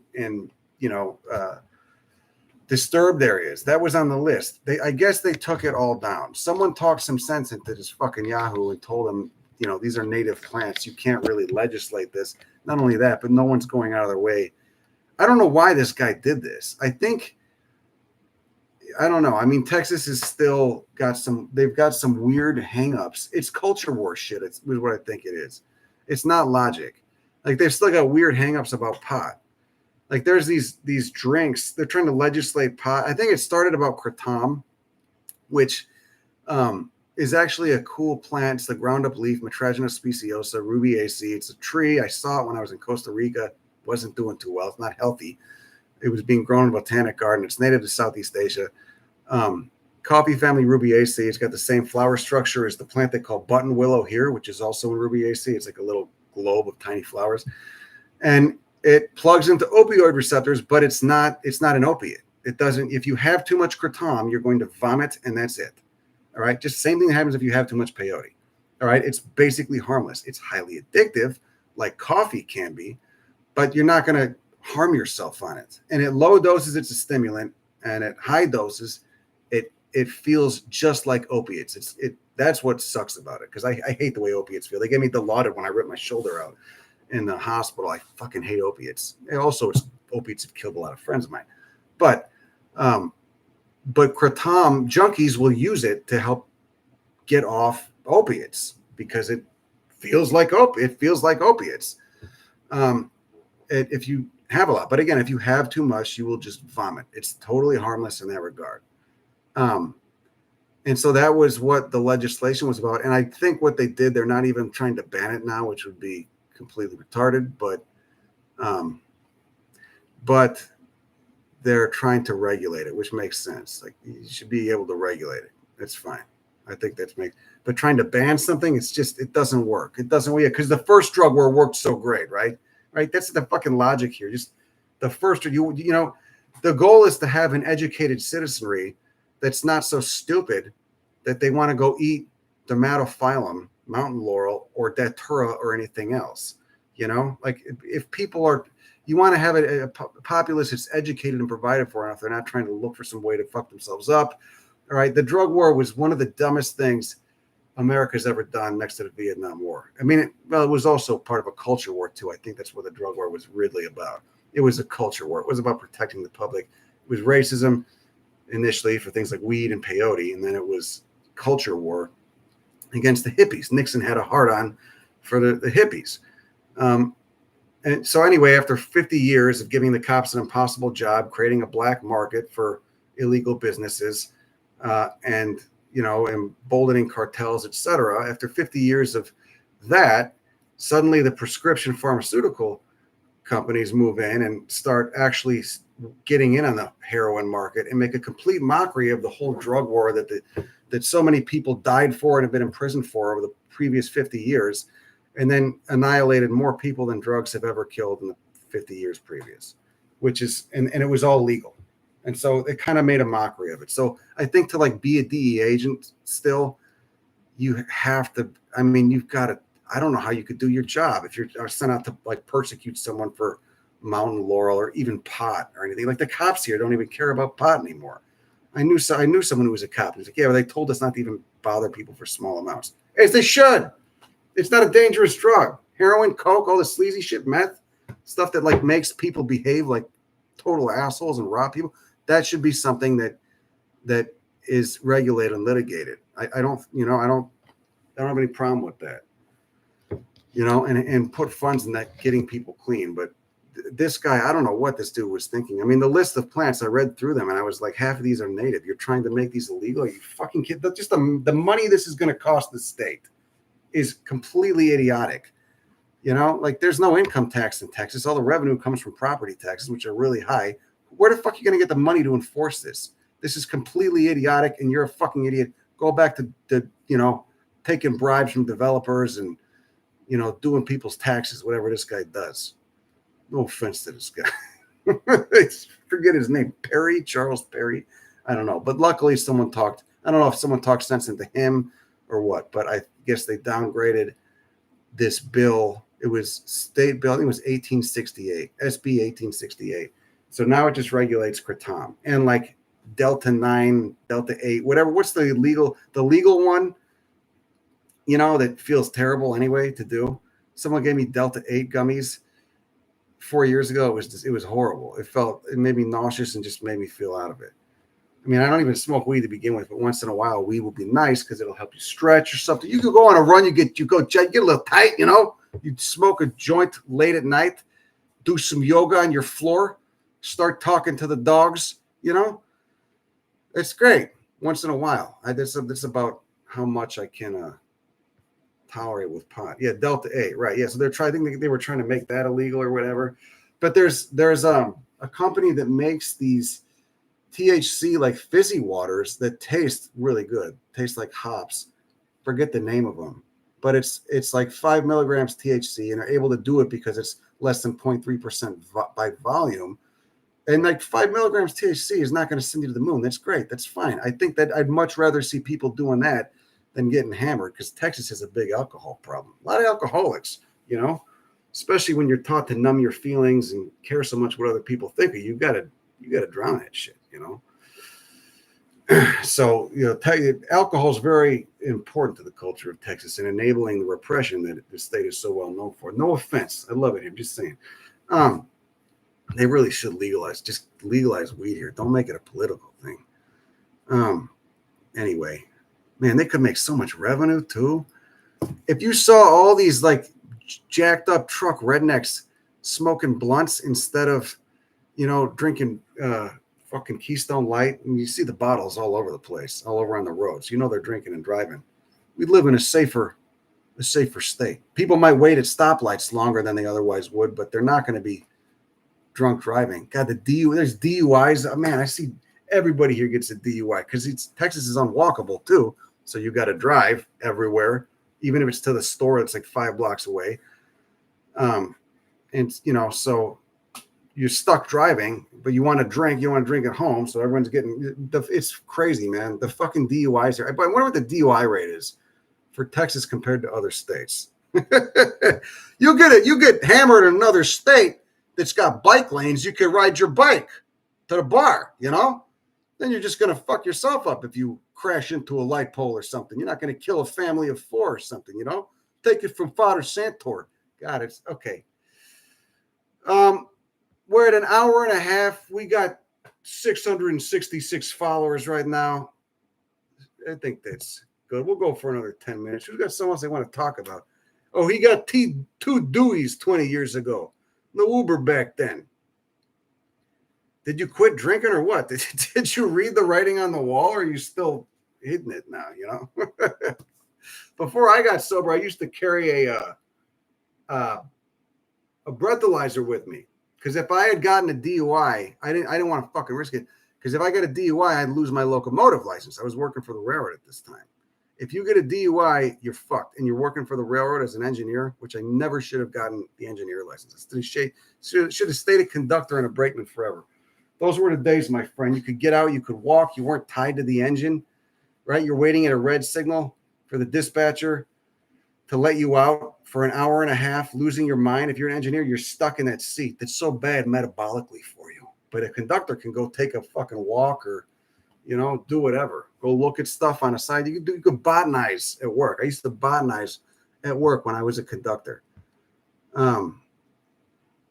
Oh, this guy's saying they're fucking chiggers. Oh my God. I forgot there's chiggers in the Southeast. Holy shit. What do you do for chiggers? Oh God damn it. I would rather take ticks all over my nuts than deal with chiggers. They're horrible. Spray permethrin now. Yeah, I'm going to have to treat my pants. Permethrin. And then is there like a sulfur spray you can put on your ankles for chiggers? Oh my God. This is why they got to burn. This is what fire suppression's done, right? Learn Your Land did a video on that. Fire suppression was important. Man, when all these tribes were burning in North America 500 or 600 years ago, I'm convinced the main reason wasn't to improve hunting grounds. It was to kill all the ticks and the chiggers. If you could talk to some of them, go back in time and say, why do you guys do this stuff? Why you burn a forest? It makes it look nicer. It's a way to maintain the landscape. And they did this in the Southeast. They did it in California. They were these indigenous groups. They did burn the prairie. But I bet if you could ask them, why do you do this? They'd say, because these fucking ticks are out of control. Because these parasites, these scum, these chiggers are terrible. I got bites all up and down my leg. I got a rash so bad in my I got a rash so bad in my head. No, seriously, the worst I've ever had, the worst kind I've ever had with any parasitic insect was in Florida in the sand scrub, which is incredible habitat. So I was crouching down, enjoying myself, looking at stuff, taking macro shots. Got to change the lens, take a habitat shot, taking my time, filming stuff. And I just that night in the motel, I was just destroyed. I had 70 chigger bites all up and down my ankles. Suppose you get sulfur for them. What do? You get sulfur. What do you get for chiggers? This is where you got to burn everything. I go to the southeast. I want to burn everything in the right season, right? I want to do it in an educated fashion. That's why. Oh, maybe I'll see Kyle Lineberger. He's up there in LA. I'd love to see him. He's a friend. How far is Kyle Lineberger from Atlanta? I don't think he's too far. Native Habitat Project. What do? You get sulfur? Oh, yeah, sulfur. Oh, it's a plant fungicide. Fuck. Oh, no, that's not what you want. I don't know. What do you do for chiggers? All the Huisache on my property, limit up and enjoy the smell. That's great. What do you got to get rid of all the Huisache? Limit up, make biochar out of the small limbs, because when you're making biochar, you only want stuff that's like that big. At least I do. You make biochar, you just burn it, let it burn for a while. Once it turns into like the white ash, like very thin, low density ash, that's when you dump water on it. And how do you kill them? How do you keep them off of you? How do you find pockets of native plants and destroyed agricultural hellscapes? Go to Google Maps, look at green areas on Google Maps on the regular layer, go to satellite images, look at pockets of greenery on the satellite images that don't seem in super developed areas, and then drive around, go out there. That's how you find little pockets of native plants amongst the destruction of the Anthropocene. Yeah, for the Huisache, just, man, appreciate the shit out of it. You want to reduce it? Why do you want to reduce it? I mean, you can cut it down. I love that plant. I got one at this public garden we started. It's a great plant. Huisache is a great example of a pioneer species. If you're doing kill your lawn, if you're killing your lawn, planting native plant garden, plant Huisache, can take full sun, nitrogen fixing bacteria in the roots, grows fast as hell, smells fucking delightful when it flowers. It used to be used in French perfume, that scent. The fruits look like dog turds. It's kind of weird, but I could roll with it. Not like what's the ebony species, Echinopsis, from Baja, that produces dog shit looking fruits. That's great. I would appreciate that. What is that? Echinopsis confinus, I think. Yeah. Yeah. Wait, Jacob. Why do you want to get rid of the Huisache? Is it just too much? Okay, it's just out of pathways. Just cut it and take a paintbrush with some Roundup and after a fresh cut, paint the Roundup on there, right? You're not broadcasting it over the whole landscape. You're just using it on the stump. Is that what the issue is? Is it resprouting or what? Look at the parasitexus. Where is it? There. Yeah, the parasitexus. Erin Forsyth, my friend Erin Forsyth from New Zealand painted that. She's the best botanical artist I know. Anyway, Camphophenique liquid works. Melaleuca oil. Yeah. Tea tree oil would work for chiggers, maybe. I don't know, though, man. Native Chicago ground cover. Oh, that's out of my league. I don't think frog fruit would survive up there. Let's see. Okay, we're going to end this soon.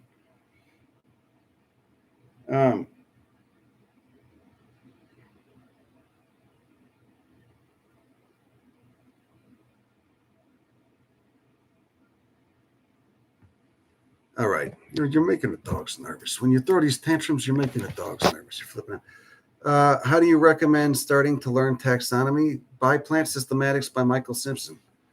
It's like $80. Get it. You'll use it for the next 10 years of your life. And then just start reading it. And don't read it front to back, because that sucks. It's not a fun way to read. Just crack it open in the middle of nowhere and look at the pictures you like and start reading the captions for those, and you'll start catching on. Right? Well, I'll do a reading, an audio book reading of Plant Systematics. It's the best fucking book. It was a real life changer for me. It's not even here. Where the fuck did I put it? I don't know where. I think it's in the other room. I got like 3 bookshelves. right? That's the best way of starting to learn taxonomy. If that's too much for you, if Plant Systematics by Michael Simpson, who's a friend of mine, is too much for you, and it is, you're going to have to be using the vocabulary in the back of the book when you're reading that.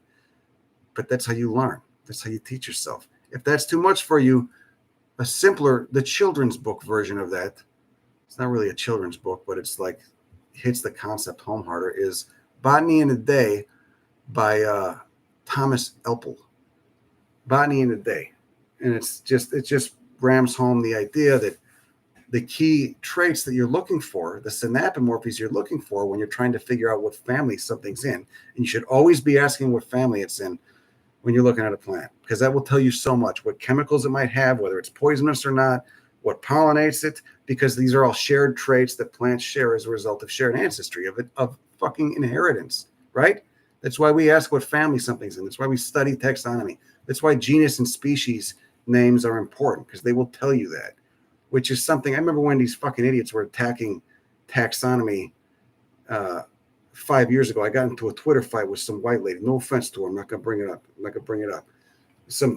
She had a pouty face. She looked very unhappy. She was mean. She was really mean.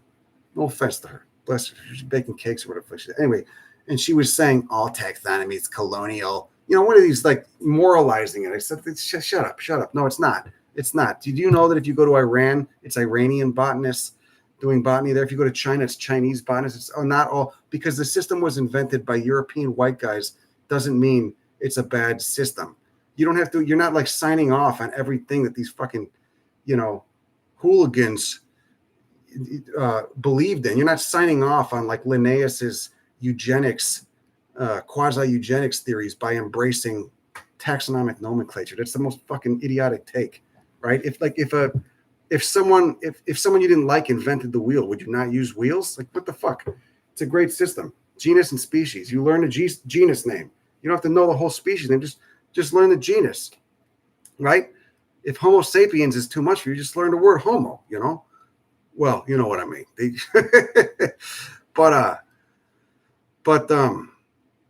That's why it's like some of these words. What I got into with some guy down here. He's a friend, but he was calling. There's a plant called awnless bush sunflower. That's the common name. Completely ridiculous. It's not a sunflower. And oh god, what is on? Is it Simsia or is it? I think it's Simsia. And so, I was like, why don't you just call it Simsia calva? Like, why are you using common names? Like, well, because the Latin names are gatekeeping. I'm like, no, they're not gatekeeping anything. Give people the benefit of the doubt. Teach them the fucking genus name. You normalize using the genus name, people will pick up on it. Awnless bush sunflower. It's not even a sunflower. That's got 5 times as many letters in it as the word Simsia does. Just use Simsia. And then you know what? If you know that's a Simsia, you'll see other species of Simsia, and you'll know they're Simsias too.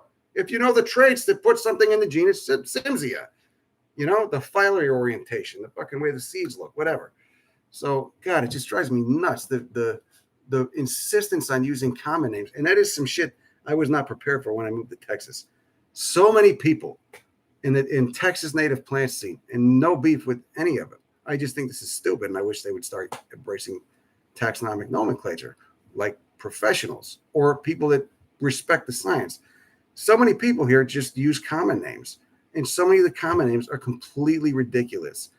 Like, they just know they bear no resemblance to the plants they're talking about. There's other plants that have the same common name. Do we really want to go this? I've ranted about this so many fucking times, right? And then when you try to be like, let's use the genus name, they get defensive and they start fighting with you on it. Like, I'm just trying to help you learn. There's a method to the madness. Don't you want to do that? Why are you gonna fucking fight me? It's like you're driving a car with square wheels and I'm trying to give you a round one. Why would you insist on driving a car with square wheels? It's fucking idiotic. This is not like about superiority. It's just this thing works. So anyway, learn the genus and species name. Learn the genus name. You don't want to learn the species name. You don't know how to pronounce it. Learn the genus name. You're worried it sounds stupid. You're not going to pronounce it right. Who gives a shit? Anyone who's going to correct the way you pronounce Latin deserves a kick in the balls. And they probably will have balls. It will probably be a fucking man. Because anyone who's ever done it to me has been a man. It's that's not how you pronounce it. Yeah, you go to Mexico, my friends that speak Spanish, they don't pronounce it the same way I do. What am I going to do? It's not how you pronounce it, actually. It's not Asteraceae. It's Asteraceae. Asteraceae. Like, I know what the fuck he means, huh? Pronounce Latin. It's a dead. Like, get the fuck out of here. What do you find something to get a hobby? Take your meds. Talk to your fucking shrink. Listen, now you're getting me mad. Now I'm getting mad. Common names. Come on. See, you know, every plant that's called cedar in North America isn't a cedar. There's no true cedars native to North America. Whether it's Thuya, whether it's Chamaecyparis thioides, whether it's Juniperus, which is always called cedar. None of them are true cedars. Cedrus only exists in Northern Africa, Europe, and the Middle East. And I think Asia maybe too. Okay, I'm going to come down a little bit. Okay. He's raised up on an Easter Sunday. That's right. You got him hot. See? You triggered his neuroses. I gotta go plant a bunch of cacti that were dug up by feral pigs. We got a bunch of ancestral cactus we're planting at this public garden. God, the fucking hate I feel for an animal. It's crazy. It's personal hate. It's hate. It's bona fide hate. It's not just like, well, I don't hate him. I just gotta know I fucking hate him. I got a purple AR-15 in anodized paint. It's got bullets with the fucking names of the pigs on them. We've named them. I have. Not Javier, because he's not fucked in the head like me. I've named these fucking pigs. I'm going to kill them. They've destroyed 90% of the populations of Mammillaria spherica. I understand why these rednecks shoot them from helicopters. I would, if I had money, I would put it into fueling a helicopter to go shoot pigs. That's how much I hate them. Yeah, I did know there's an Oklahoma population of Mammillaria hydrae. That's crazy, man. That's definitely got to be a different ecotype. But it is a bird dispersed cactus. The seeds are, at least. You know, you see the red fruits. Oh, what am I? You know, we're going too long. We could shoot the shit all day here. You know, I enjoy talking to you guys. Got 715 people watching us, so we'll keep going. Chill out, Father. Hey, you chill out, Marty. Why don't you go take a fucking chill pill? Go drink an NA. Have a chocolate bunny. Ooh, that'd be nice. I would like a chocolate bunny. No, I'm not ordained. Yeah, I know the rednecks shoot the coyotes too. I love the coyotes. You know, I'm gonna go feed them feral cats. You know. Oh God. Plant breeding, no, don't have time for it. Thoughts on Cadbury cream eggs, diabetes, stay away. Try some green tea. Would you be interested in anyone volunteering with you at Thorn Scrub? No, some lady said she was going to get us a grant, but then I never heard from her again. So I don't know, you know, we've got to apply for some grants.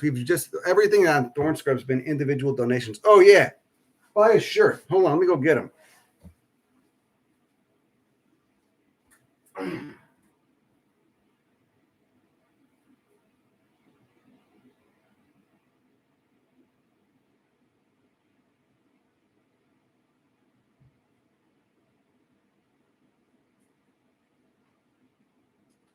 And now we're really going to wrap it up. Buy a shirt. Okay. See, drawing by me of one of the old growth peyotes. That's all one plant based on a real life specimen at Thorn Scrub. It's like seeing coast redwoods that are 200 years old. Things got to be 200 years old easy. Buy a shirt. They're $42. I don't sell my own shirts for $42. I sell them for like 32, 35, whatever. Okay. But that money just goes to me. All the money from these goes to Thorn Scrub Sanctuary. We need to get pig fencing. We're fencing off another little portion of the land because we can't fence the whole thing. That would cost probably 25 grand. We got 150 acres. We're going to need to drill a well. We're going to need another shade structure. We have one, but it's not enough. And it's kind of high. And it's 105 degrees out there for 6 months out of the year. So, but the fencing, if you buy a shirt, the money will go directly towards building fencing for some of these old growth peyotes. And and why do we need fencing? Because of the pigs, right? Like we've already found clusters of these grandpas knocked over. The pigs mostly go for Mammillaria spherica because it doesn't have alkaloids in those big juicy taproots. They'll go for peyote when there's nothing else to eat and they're curious, and they'll like bite into it, but then they'll just leave it. They've caused massive amounts of damage. All right. And there's other properties abutting ours that they're probably just eradicating, where like the guys will shoot them, but, but there's, I'm sure there's peyote on their land too, and Mammillaria spherica on their land too. And all these cactus populations have experienced drastic reductions, 90% reductions due to these feral pigs. And you see the evidence all the time. Like Mammillaria spherica, you find all the time uprooted. They eat the roots. They can't eat the top because it's spiny, and then they leave it. And then you can reroot the Mammillaria spherica if you put it in the ground or put it in like a fine grained soil mix. So any money we make from that, I'm not taking any money from this. Any money you make, $42. It's a 5-color shirt printed by a company in Austin. Free shipping. If you want, for the 2XL, for the fatties, you got to pay an extra $2 because that's what the shirts cost. 2XL is an extra $2. I'm sorry, but I'll throw a sticker too. And I got Thorn Scrub stickers, Thorn Scrub Sanctuary stickers, nice vinyl stickers that'll come with it too. So the Venmo is Thorn Scrub Sanctuary, all one word. It'll say Javier when you donate, and then just leave your full name and your address and your size. Full name. Don't forget your name. Don't forget the zip codes. People forget the zip code. That's a pain in the ass. I have to look it up. Yeah, we'll mail them out. So yeah, but that's what we're doing to raise money right now. And then that, and just relying on individual donations. I guess there's grants too, but I don't have time. I'm like writing 2 books. I've got so much to do. I don't have time to learn how to write grants. If you want a description of what Thorn Scrub Sanctuary is doing, I think I put one on the website, on the Crime Pays website. But yeah, I mean, what we want to do eventually is have a full-fledged research station, bunkhouse, little, mini lab, nothing big, but something where people can do microscopy and DNA sequencing. The soil communities there I'm especially interested in because they're probably rich with unidentified species of fungi and bacteria. I mean, a lot of these plants, they're growing in it's such an extreme climate, especially like we've got a section of the land that's all caliche barrens. So, caliche and volcanic ash, and that is very thin soiled, hard. It's got the conglomerate rock, the pebbles that have been cemented together with caliche that are so characteristic of the Goliad formation. And that's got some really interesting plant diversity on it. No Mortonia greggii, but which is surprising because Mortonia greggii is a cool member of Celestraceae, much more common in Nuevo Leon area in Monterey, like the mountains outside of Monterey. But it only grows in a few places, always on top of these rocky, thin-soiled areas in Starr County, but there's none on our land. But I'm sure we could just throw seeds and see a few in a couple of years. But yeah, but we got to raise money. So, if you want to buy a shirt, do it. Once again, the Venmo is Thorn Scrub Sanctuary. If you want to donate, it's Thorn Scrub Sanctuary at Gmail. Thorn Scrub Sanctuary at Gmail. And you can write us an email on that too if you are international and want to order a shirt. But if you're international, it's going to cost another $10 for shipping. Don't get mad at me. I don't set the postal rates. Okay. All right. I think we'll end it. Oh, your mother-in-law is possessed. Oh yeah. You got to do something about that. No, bunkhouse. Like a spot, like if researchers come to visit us, they will have a place to sleep inside, preferably in an air-conditioned research station because it's so brutal and hot. Oh, you just saw Alan give a presentation on UV fluorescent fungi. Oh, that was nice. That's nice. He gives really good presentations. Yeah, we don't need to agree on everything. That's okay. See, that's what a lot of people forgot to do is agree to disagree. I don't care. I won't talk to you about the stuff you don't want to hear me don't talk about. Same, you do the same for me. Anyway, what parts of the water hemlock is poisonous? The whole thing. All right. Quite a few members of the carrot family, Apiaceae, are very poisonous, but obviously some are edible too. Pictures of Thorn Scrub Sanctuary. Yeah, go to the Instagram. What else? Mist clothes with vinegar for chiggers. I don't know, man. That sounds like it doesn't sound like that's going to work. Going to Europe, if someone sends me there, yeah, not for the time being. I'd love to go to Kew. I'd love to go to the Jurassic Coast in the UK. I'd love to go to Italy to see if my ancestors are as fucking nuts as I am, if this is genetic. The shirts are $42, shipping included. All right, free shipping. This is just, I'm not really a Catholic priest. It's just something festive for Easter, I just read the writing on a wall. That's all, and the whole Italian thing and being a Catholic priest, they go together. They go together like honey and peanut butter, right?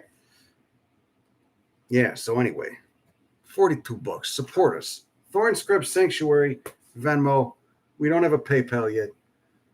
And the Zelle is Thorn Scrub Sanctuary at Gmail. But every bit of revenue we make from that goes towards the fencing right now. And then after that, I think we're gonna have to probably try to get a well for the critters. We need there's no water out there now. But we did get our 501c3 nonprofit status, which is great too. So we're official. It's recognized. They're tax deductible if you want to donate. I forgot to say that too. I'm bad at it's self-promotion. But we are tax deductible. So we're recognized by the IRS as a 501c3 nonprofit. We don't pay ourselves. We just do it for the love and because being out there is incredible. And we had the Comanches come down. Was it 3 weeks ago? That was cool. Quanah Parker's grandson came down because they wanted to pray at the gardens. There's a lot of peyote on parts of the land. So that was great to have them. Really cool guys. They gave us a blanket, like a Filson's blanket with the Comanche emblem on them. Sanctuary, the Thorn Scrub Sanctuary is our 150-acre nonprofit conservation property, and Thorn Scrub Sanctuary is a nonprofit that we started. So,